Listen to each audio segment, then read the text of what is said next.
What's up guys, Penn Central 8505 here.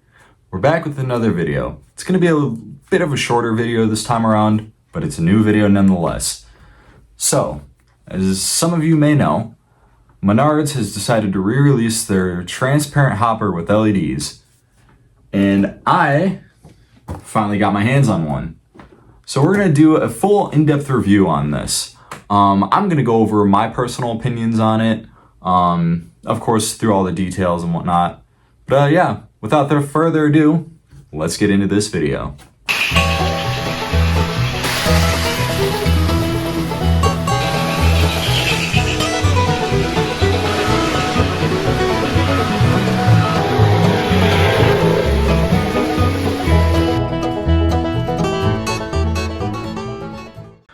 Alright, to open this bad boy up, I'm just going to use this hobby knife that I had laying around in a drawer. My keen-eyed viewers will recognize this from the set review that I did on the Lionel North American Express set when I was building the vehicle kits in it. So anyway, let's open this bad boy up. We're going to cut the tape at the top, and that's all the cutting we're going to need to do, so we'll safely put the cover back on, and we'll put this off to the side. Let's open this up. Open that up, and it reveals our brand new lighted hopper. I'm gonna toss the box off to the side. We're gonna get the knife up again, cut the tape around the edges there.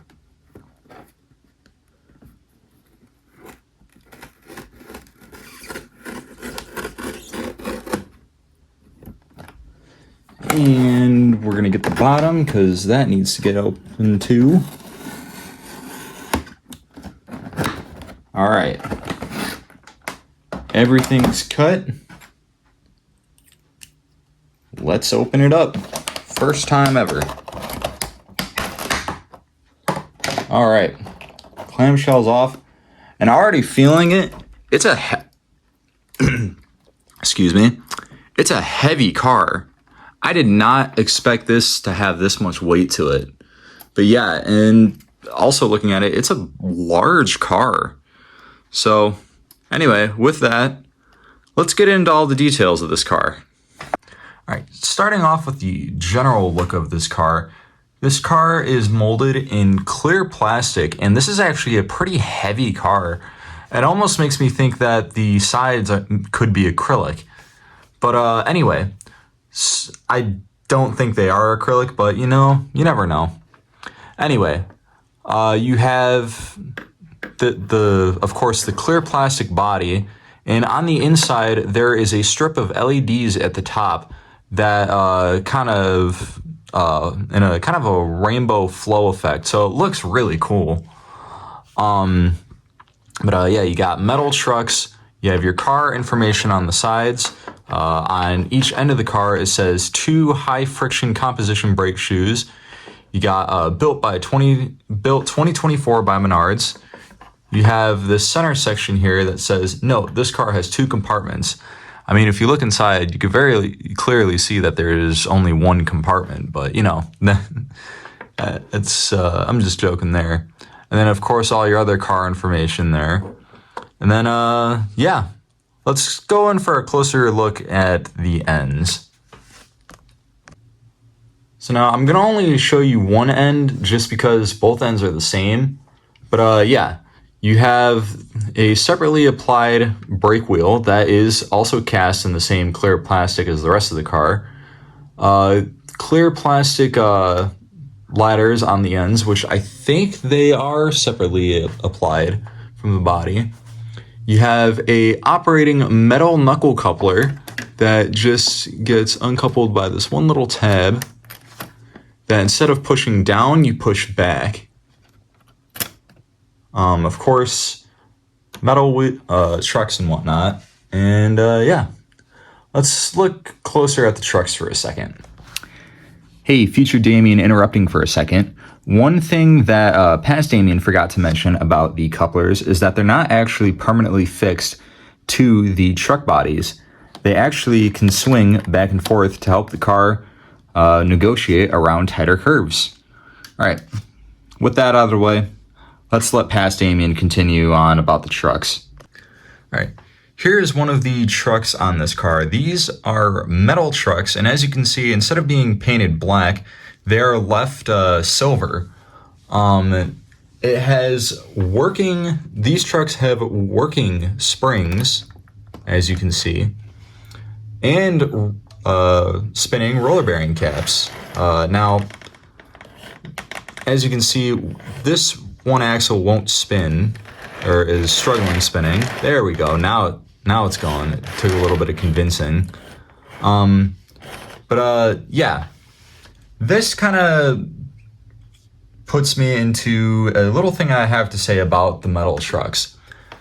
I will say, I really like what Menards is doing with their metal trucks. I like that they're relatively highly detailed trucks. Like, you could even see the brake shoes in the back there. But my only gripe is with these trucks is that they're kind of not great riding trucks. A very common problem with these trucks is that sometimes wheels just won't spin, as you can see here.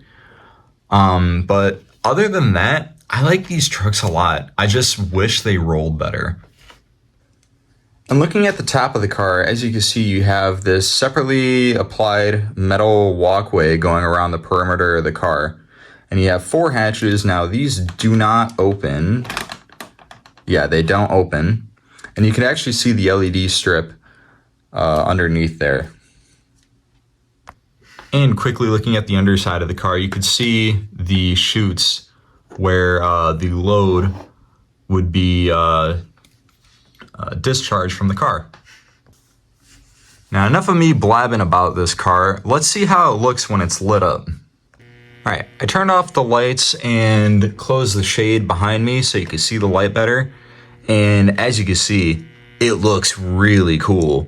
I really like the strobe effect on this car, and it's gonna look really cool going down the track. So with that, let's run this around the layout.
All right, so what's my overall opinion on this car? Personally, I think this is a great car.